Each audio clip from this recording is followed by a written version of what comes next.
बाप रउआ एना के खिसियाल छियै अरे कोरिया बा अपन बहुत चित लगी हाउ आ दोसर के बहुत मीठ लगी हो ले ना भैया की भेल हो भौजी भोरे भोरे बेला लेके किया ले रहल हो ले तो तू सुने ले अनिल यादव एगो छौरी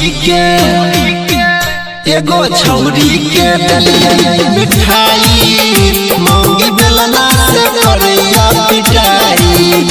एगो छौरी के दलिया मिठाई मौगी बेलना से करैया पिटाई नहीं सुनैया बात खाली मारैया लात मांगी खाना दैया धमकाई मौगी बेलना से करैया पिटाई मौगी बेलना से करैया पिटाई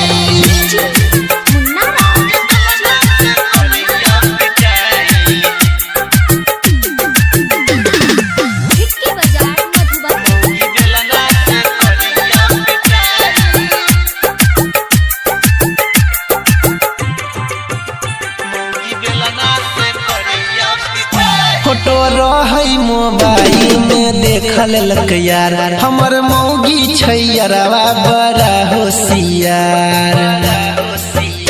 फोटो रही मोबाइल में देखल लक यार हमर मौगी छैयरवा बड़ा होशियार केलक कोनो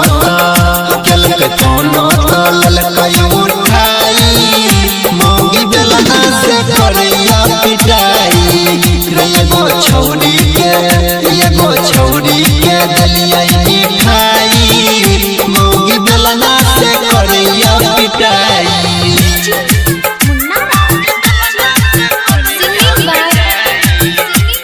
अनिल यादव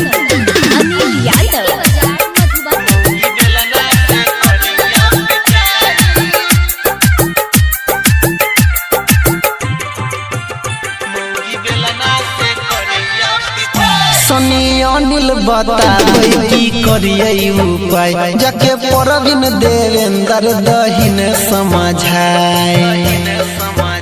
सनी अनिल बताबै ने कोनो उपाय जाके परवीन देवेंद्र दहि तू समझाए नहीं तो नहीं रासा नहीं रासा भाई के बोलाई मौगी बेलना से करैया पिटाई एगो छौरी के दलिया मिठाई मौगी बेलना से करैया पिटाई